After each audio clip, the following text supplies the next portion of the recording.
Hello guys, I am back. Instagram open பண்ணாலே எல்லாருக்குமே blogger approval கிடைக்கல, எப்படியாவது பிளாகருக்கு அப்ரூவல் வாங்கி கொடுங்க, காசு தரேன், ஏதாவது மானிட்டேஷன் எனபிள் பண்ணி கொடுங்க, இந்த மாதிரி எஸ்எம்எஸ்ஸே வந்துட்டுருக்கு. இதுக்கு ஒரு சொல்யூஷன் பண்ணலாம் தான் இந்த வீடியோ மேக் பண்ணுறேன். அதாவது பார்த்தீங்கன்னா இந்த ஒரே வீடியோவில் உங்கள் எல்லாருக்குமே Adsense அப்ரூவல் கிடைக்கிற மாதிரி பண்ண போகிறேன். ஒன்றும் பட்டன்லாம் கிடையாது, எடுத்த உடனே போய் பட்டனை ஆன் பண்ணுங்கள் எல்லாருக்கும் அப்ரூவல் கிடைச்சிடும், அந்த மாதிரி கிடையாது. ஸோ நான் சொல்கிற பாயிண்ட்டை ஃபுல்லாகவே டீப்பாக கேளுங்க. எந்த வீடியோவுக்கும் கீழேயும் போய் கமெண்ட் பண்ண வேண்டாம், யாருக்கும் எஸ்எம்எஸ் பண்ண வேண்டாம், எனக்கு அப்ரூவல் வாங்கி கொடுங்க அப்படின்னு சொல்லி. எனக்குமே சொல்கிறேன், யாருக்கும் நீங்கள் போய் பண்ண வேண்டிய ஒரு சூழ்நிலையே இருக்காது. காசு கொடுத்து ஏற்கனவே அப்ரூவல் பண்ணின வெப்சைட்டை நீங்கள் வாங்குகிற மாதிரி சூழ்நிலையே உங்களுக்கு இருக்காது.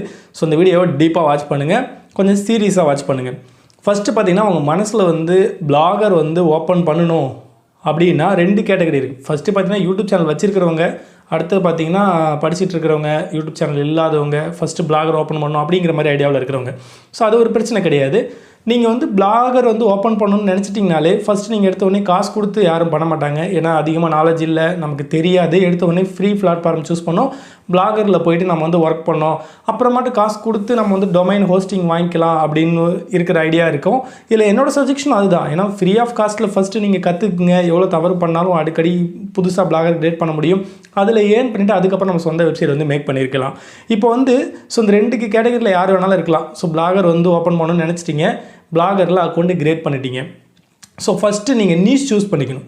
ஸோ அக்கௌண்ட் கிரியேட் பண்ணிட்டீங்க, என்ன நீஷில் நீங்கள் ஒர்க் பண்ண போகிறீங்க, என்ன ஆர்டிக்கல் எழுத போகிறீங்க, எது சம்மந்தமாக ஒர்க் பண்ண போகிறீங்க, ஒரே டாப்பிக்காக இருக்கணும். சும்மா அது இதுன்னு எல்லாத்தையும் கலந்துலாம் போடக்கூடாது. நான் சொல்கிறது நல்லா நோட் பண்ணிங்க, ஒரே டாப்பிக்காக இருக்கணும். இது க்ரோத் பண்ணுறது, சீக்கிரம் க்ரோத் ஆகிறதுக்கு நீஷ் ஒரே சிங்கிள் நீஷில் ஒர்க் பண்ணணும்.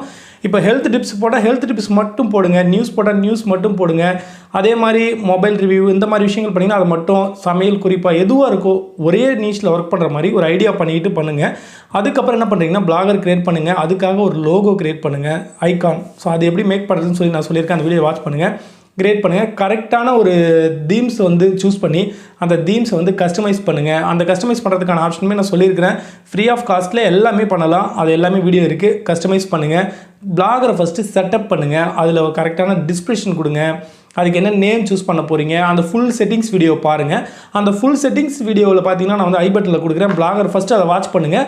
அந்த ஃபுல் செட்டிங்ஸில் ஒரு சில செட்டிங்ஸ் மட்டும் பண்ண வேண்டாம். என்னென்னு பார்த்தீங்கன்னா சர்ச் கன்சோலில் சப்மிட் பண்ண வேண்டாம், சைட் மேப் கிரியேட் பண்ண வேண்டாம். இந்த சர்ச் கன்சோல், சைட் மேப் இது 2 மட்டும் கிரியேட் பண்ண வேண்டாம், புது பிளாகருக்கு சொல்கிறேன். ஸோ இப்போ நீங்கள் என்ன பண்ணிட்டீங்கன்னா பிளாகர் அக்கௌண்ட் கிரியேட் பண்ணிட்டீங்க, நேம் சூஸ் பண்ணிட்டீங்க, பிளாகர் அக்கௌண்ட் கிரியேட் பண்ணிட்டீங்க, டிஸ்கிரிப்ஷன் மற்ற அந்த செட்டிங்ஸ் எல்லாமே பண்ணிட்டீங்க. அதாவது ஒரு தீம்ஸ் கொடுத்து அந்த தீம்ஸை கஸ்டமைஸ் பண்ணுறீங்க. கஸ்டமைஸ் பண்ணும்போது உங்களுக்கு என்ன ஒரு மிஸ்டேக்ஸ் வரும்னா லேபிள் ஃபிக்ஸ் பண்ண முடியாது. ஏன்னா நம்ம ஒரு 10-15 போஸ்ட் போட்டால் தான் நம்ம லேபிள் கிரியேட் பண்ணலாம். ஸோ லேபிள் கிரியேட் பண்ணி ஆட் கொடுக்க முடியும். அதர்வைஸ் லேபிள் மட்டும் பெண்டிங்கில் வச்சுட்டு பாக்கி எல்லாமே கஸ்டமைஸ் பண்ணுங்கள். Contact address, about us, disclaimer, அடுத்து டிஸ்க்ளைமர் கூட ஓகே, பிரச்சனை இல்லை.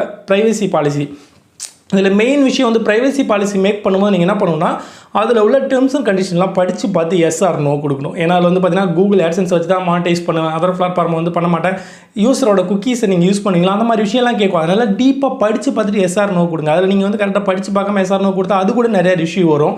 அதை எல்லாத்தையும் கரெக்டாக பண்ணி இது எல்லாத்தையும் கான்டாக்ட், அபவுட் அஸ், ப்ரைவசி பாலிசிலாம் மேக் பண்ணிவிட்டு டிஸ்க்ளைமர் முடிஞ்சால் மேக் பண்ணுங்கள், டெர்ம்ஸ் அண்ட் கண்டிஷன் முடிஞ்சாலும் மேக் பண்ணுங்கள். ஆனால் மெயினாக கான்டாக்ட் இருக்கணும், அபவுட் இருக்கணும், ப்ரைவசி பாலிசி இருக்கணும். இதெல்லாம் மேக் பண்ணிவிட்டு ஃபஸ்ட்டு சப்மிட் பண்ணுங்கள், பேஜ் கிரியேட் பண்ணணும். சரியா, இது எல்லாத்தையும் பண்ணிட்டீங்க. அதுக்கப்புறம் என்ன பண்ணுறீங்கன்னா குவாலிட்டியான போஸ்ட்டு ஒரு 10 போஸ்ட் எழுதுங்க.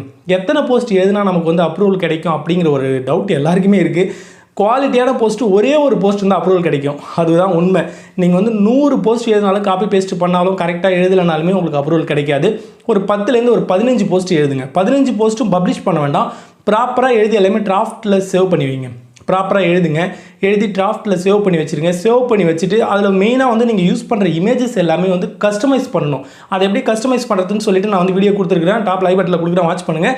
ஏன்னா இமேஜோட சைஸை நீங்கள் குறைக்கணும், குவாலிட்டியும் அதே கரெக்டாக இருக்கணும். அப்படி இருக்கும்போது பார்த்தீங்கன்னா உங்களோட வெப்சைட்டோட ஸ்பீடு இன்க்ரீஸ் ஆகும். நான் சொன்னேன் இல்லையா, டெக்னிக்கல் எஸ்இஓ இருக்குது. அதே மாதிரி நம்ம நார்மலாக வெப்சைட்டோட ஸ்பீடை மேக் பண்ணுறதுன்னு இருக்குது, ஆன் பேஜ், ஆஃப் பேஜ், எஸ்இஓலாம் சொல்லுவோம் இல்லையா. நீங்கள் ஸ்டார்டிங்லேருந்தே பிளாகர் யூஸ் பண்ணுறவங்க உங்களோட இமேஜை எல்லாமே கஸ்டமைஸ் பண்ணி நீங்கள் கொடுக்கும்போது பார்த்தீங்கன்னா வெப்சைட்டோட ஸ்பீடு அதிகமாக இருக்கும், பேஜ் ரொம்ப ஃபாஸ்ட்டாக ஓப்பன் ஆகும். அதனால் யூஸர் ஓப்பன் பண்ண உடனே பார்த்தீங்கன்னா உடனே லோட் ஆச்சுன்னா என்ன பண்ணுவாங்க, சுற்றிக்கிட்டே இருந்தால் போயிடுவாங்க. அது கூட ஒரு பேட் எஃபெக்ட் ஆகும். ஸோ இது எல்லாத்தையுமே கஸ்டமைஸ் பண்ணி ஒரு 10லேருந்து 15 போஸ்ட் எழுதி வச்சுக்கிங்க. இதை முடிச்சுட்டு அடுத்தது என்ன பண்ணுறீங்க அப்படின்னு பார்த்தீங்கன்னா, நான் சொன்னதெல்லாம் என்ன பண்ணணும், ஃபஸ்ட்டே எல்லா செட்டிங்ஸும் பண்ணிடணும். ஆனால் சர்ச் கன்சோலும் சைட் மேப்பும் கிரியேட் பண்ணக்கூடாது. இந்த 15 போஸ்ட் கிட்டத்தட்ட எழுதிடுங்க. எழுதிட்டு எதுவும் பப்ளிஷ் கொடுக்க வேண்டாம். தயவு செஞ்சு ஒரு டொமைனை ஒன்று கனெக்ட் பண்ணுங்கள். ஏன் சொல்கிறேன், இப்போ டொமைன் கனெக்ட் பண்ணால் தான் வந்து எனக்கு அப்ரூவல் கிடைக்குமா, இல்லைனா கிடைக்காதா? ஸோ நான் மற்ற எல்லாமே ரெடி பண்ணிட்டேன் அப்படின்னா டொமைனுக்கு நம்ம கனெக்ட் பண்ணாமே நமக்கு அப்ரூவல் கிடைக்கும். ஆனால் அதில் ஒரு ரிஸ்க் இருக்குது. என்ன அப்படின்னு பார்த்தீங்கன்னா, ஃப்யூச்சரில் நீங்கள் வந்து உங்கள்கிட்ட காசு இருக்குது, நான் இன்னும் நிறைய கண்டென்ட் யூஸ் பண்ணலான்னு இருக்கேன், எனக்கு நிறைய நாலேஜ் இருக்குது. இப்போ வந்து பிளாகரில் பார்த்தீங்கன்னா ஒரு சில ஃபீச்சர் மட்டுமே நமக்கு கிடைக்கும். இப்போதைக்கு உங்களுக்கு அதை பார்க்குறது கொஞ்சம் கன்ஃபியூஸாக இருக்கும். என்னென்னமோ பேஜ் இருக்குது, செட்டிங்ஸ் இருக்குது, சர்ச் கன்சோல் இருக்குது, ரோபோடாக்ஸ், டிஎஸ்டி இருக்குது, மானிட்டேஷன் இருக்குது, என்னென்னமோ இருக்க மாதிரி இருக்கும். ஆனால் நீங்கள் கற்றுக்கிட்டதுக்கு அப்புறம் பார்த்தீங்கன்னா அதில் இருக்கிற ஃபீச்சர் எல்லாமே உங்களுக்கு கம்மியாக இருக்கும். நீங்கள் வந்து சொந்தமாக வெப்சைட் ரன் பண்ணணும்னு நினச்சிங்கன்னா அதில் நிறைய பிளகிங் இருக்கும். நிறையா உங்களுக்கு பார்த்தீங்கன்னா நீங்கள் ஒர்க் பண்ணும்போது உங்களோட வெயிட்டேஜை குறைக்கும். ஸோ அதுவாக உங்களுக்கு சஜஷன் பண்ணும். அந்த மாதிரி சுச்சுவேஷன்ஸில் நீங்கள் டொமைன் கனெக்ட் பண்ணால் அப்படியே டொமைனோட உங்களால் மூவ் பண்ணிக்க முடியும். ஸோ ஏற்கனவே அப்ரூவலில் இருக்கும் இல்லையா? ஸோ அதனால் நீங்கள் பிளாகரில் இருக்கிற அதே டொமைனில் சப் டொமைனில் ஒர்க் பண்ணிங்கன்னா உங்களுக்கு அப்ரூவல் கிடைக்கும்.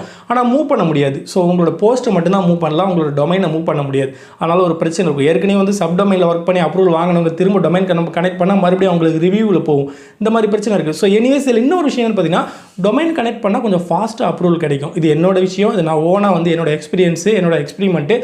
டொமைன் கனெக்ட் பண்ணால் ஃபாஸ்ட்டாக கிடைக்கும். டொமைன் கனெக்ட் பண்ணலன்னா கொஞ்சம் டைம் ஆகும். இப்போ ஏற்கனவே ஒரு டொமைன் கனெக்ட் பண்ணி அதே பிளாகரில் அப்ரூவல் கிடைச்சி அதிலே பார்த்தீங்கன்னா அதே இமெயில் ஐடியில் சப் டொமைனில் வந்து ஒர்க் பண்ணிங்கன்னா அதுக்கு உடனே கிடைக்கும். அந்த மாதிரி நிறைய சான்சஸ் இருக்குது. ஃபஸ்ட்டு ஒரு AdSense அப்ரூவல் வாங்கிட்டீங்கன்னா அந்த ஃபஸ்ட்டு ஃப்ரெஷ்ஷாக ஒரு AdSenseக்கு அப்ரூவல் பண்ணுறீங்க அப்படின்னா அது மட்டும் நமக்கு டைம் ஆகும். 1 மாதம் 1.5 மாதம் கூட நமக்கு ரிப்ளை வராது.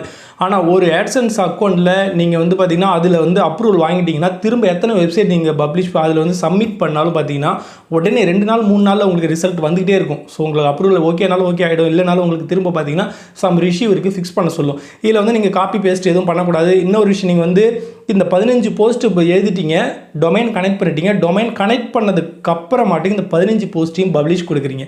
பப்ளிஷ் கொடுத்துட்டு என்ன பண்ணுறீங்க அப்படின்னு பார்த்தீங்கன்னா, ஓகே நல்லா பண்ணாமல் வச்சிங்க. திரும்ப அதில் வந்து நீங்கள் வந்து தீம்ஸ் கஸ்டமைஸ் பண்ணும்போது லேபிள் கிரியேட் பண்ணாமல் இருந்திருப்பீங்க.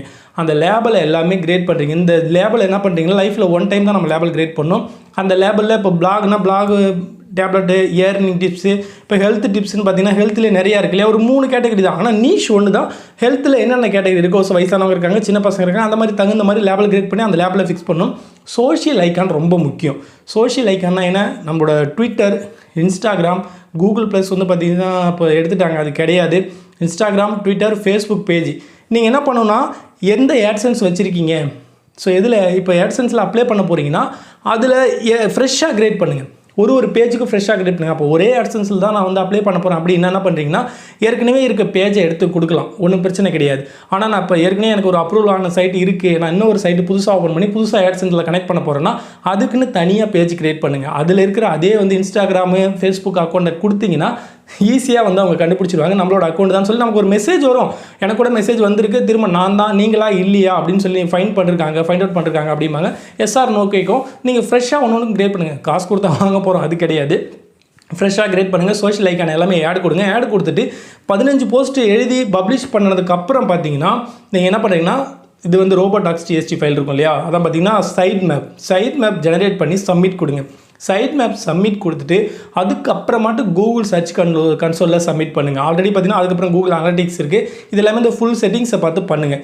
இதுக்கப்புறம் உங்களுக்கு பார்த்தீங்கன்னா அந்த ரிப்ளை எப்படி இருக்குன்னு அதுக்கப்புறம் தெரியும். நான் சொல்கிறது எல்லாத்தையும் செஞ்சு பாருங்கள். நீங்கள் எடுத்த உடனே கரெக்டாக கஸ்டமைஸும் பண்ணாமல் இதில் இன்னும் நிறைய கேஸ் இருக்குது பார்த்தீங்கன்னா. இப்போ காப்பி பேஸ்ட் பண்ணுறது, ஏற்கனவே இருந்த வெப்சைட்டில் என்ன பண்ணுறது, இப்போ கூகுள் ரொம்ப ஸ்மார்ட் ஆகிடுச்சு. நம்ம மாதிரிலாம் கிடையாது. ஏற்கனவே இருக்கிற இங்கிலீஷ் எடுத்து தமிழில் ட்ரான்ஸ்லேட் பண்ணி போகிறது, தமிழ் எடுத்து இங்கிலீஷில் ட்ரான்ஸ்லேட் பண்ணுறது, நிறைய வெப்சைட் இருக்குது. ஏற்கனவே இருக்கிற ஒரு ஆர்டிக்கலை எடுத்து அதோட பிளக்ரிசம் செக் பண்ணி அது வந்து எந்த அளவு பிளக்ரிசம் கம்மியாக இருக்குன்னு சொல்லி அப்லோட் பண்ணுறது, இந்த மாதிரி விஷயம்லாம் இருக்கவே கூடாது. அதை விட பெரிய மிஸ்டேக்ஸ் என்னென்னா அப்ளை பண்ணதுக்கப்புறம் தீம்ஸ் சேஞ்ச் பண்ணுறது. ஏன்னா நம்ம வந்து அப்ளை பண்ணுவோம், AdSenseக்கு அப்ளை பண்ணும்போது தீம்ஸ் பழைய தீம்ஸ் தான் இருக்கும். திரும்ப அந்த ரிவ்யூவில் இருக்கும்போதே பார்த்திங்கன்னா நம்மளோட தீம்ஸை சேஞ்ச் பண்ணுறதுல நிறைய இஷ்யூ வரும். இந்த மாதிரி விஷயம்லாம் பண்ண வேண்டாம். நான் சொல்லலாம் ஞாபகம் வச்சுக்கிங்க. 10லேருந்து 15 போஸ்ட் எழுதுங்க. டொமைன் கன்ஃபார்ம் கனெக்ட் பண்ணுங்கள். ஏன்னா அது என்னங்க வந்துட போகுது, ஒரு 800 900 போட்டால் ஒரு வருஷத்துக்கு வரப்போகுது. அதுக்கப்புறம் என்னோட சஜெக்ஷன் 2 வருஷத்துக்கு வாங்க, 1300 இந்த ரேஞ்சில் வந்துடும். அது ஆஃபர் டைமில் வாங்கி ரொம்ப நல்லாயிருக்கும்.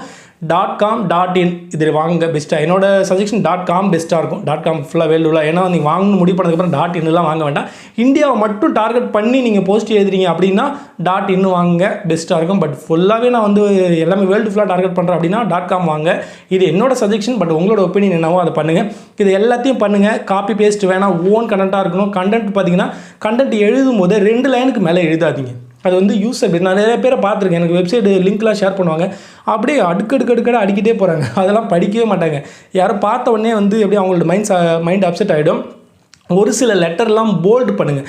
எப்படி ஆர்டிகல் ப்ராப்பராக எழுதுறது அப்படின்னு சொல்லிட்டு நான் ஒரு சில வீடியோ அப்லோட் பண்ணுறேன். ஐ திங்க் ஐடியா பண்ணிகிட்டு இருக்கேன். பண்ணல கீவேர்டு பிளேஸ்மெண்ட், ஆர்டிகல் எப்படி பண்ணுறது, எப்படி போல்டு பண்ணுறது, புல்லட் பாயிண்ட் கொடுக்குறது, அதெல்லாம் நிறைய விஷயம் இருக்குது. அதெல்லாம் பண்ணணும். ஸோ இதெல்லாம் கரெக்டாக பண்ணி நீங்கள் அதுக்கப்புறம் AdSenseக்கு போங்க. ஏன்னா AdSense எடுத்த உடனே டார்கெட் பண்ணாதீங்க. நான்லாம் பார்த்தீங்கன்னா கிட்டத்தட்ட ஒரு 3-4 மாதமாக ஒரு வெப்சைட் ஒர்க் பண்ணிகிட்டு இருக்கேன். ஏன்னா AdSenseை பற்றி நான் நினைக்கவே இல்லை. இதுதான் உண்மை. ஏன்னா எடுத்த உடனே AdSense கிட்ட போய் ஒன்றும் சம்பாதிக்கவும் முடியாது. ஏன்னா பார்த்தீங்கன்னா ஒரு நாளைக்கு 50 காசு கூட வராது. டாலரில் சொல்கிறேன், டாலரில் 50 காசு கூட வராது. அந்த மாதிரி கண்டிஷன்லாம் இருக்கும். கரெக்டாக நான் சொன்ன கண்டிஷன் எல்லாமே ஃபாலோ பண்ணிவிட்டு வெப்சைட்டுக்கு அப்ளை பண்ணுங்கள். டெஃபினட்டாக உங்களுக்கு அப்ரூவல் கிடைக்கும். யாருக்கிட்டையும் போய் கமெண்ட் பண்ண வேண்டாம். யாருக்கிட்டையும் காசு கொடுத்து அப்ரூவல் ஆன வெப்சைட்டையும் வாங்க வேண்டாம். என்கிட்ட நீங்கள் கமெண்ட் பண்ணுற நேரம் எத்தனை வீடியோவை பார்த்து கமெண்ட் பண்ணீங்களோ யாருக்கு தெரியும். கமெண்ட் பண்ணுற நேரம் நீங்கள் ஒரு ஆர்டிக்கல் எழுதிடலாம், ஓனாக ஏதாவது ஒர்க் பண்ணலாம், ஃப்ரெஷ்ஷாக ஒரு வெப்சைட் மேக் பண்ணுங்கள். அதில் இன்னும் ஒரு பெரிய தப்பு, ஏற்கனவே பழைய பிளாகர் ஓப்பன் பண்ணி நிறையா ஒர்க் பண்ணேன், ஆனால் அதில் அப்ரூவல் கிடைக்காம அதை டெலீட் பண்ணிவிட்டேன். அந்த மாதிரி மிஸ்டேக்ஸே வேணாம். ஏற்கனவே ஒர்க் பண்ண பிளாகர்லாம் வெயிட்டிங்கில் வைங்க. நீங்கள் இப்போ ஃப்ரெஷ்ஷாக ஒன்று கிரியேட் பண்ணி ஒர்க் பண்ணுங்கள். இதில் நீங்கள் கற்றுக்கும் போது அதையுமே கஸ்டமைஸ் பண்ணி எல்லாத்துக்கும் அப்ரூவல் கிடைக்கும். அப்போ நீங்கள் ஓன் கண்டென்ட் எழுதியிருந்தால் கண்டிப்பாக உங்களுக்கு அப்ரூவல் கிடைக்கும். காப்பி பேஸ்ட் பண்ணால் டெஃபினட்டாக அதை டெலீட் பண்ணிடலாம். எனிவேஸ் இந்த வீடியோ பற்றி உங்களுக்கு எப்படி நான் மறக்காமல் கமெண்ட் பண்ணுங்கள். ஏதாவது டாபிக் மிஸ் பண்ணியிருந்ததுன்னா சொல்லுங்கள், கமெண்ட் பண்ணுங்கள், அதையும் கவர் பண்ணுறேன். எனிவேஸ் தேங்க்யூ ஃபார் வாட்சிங்.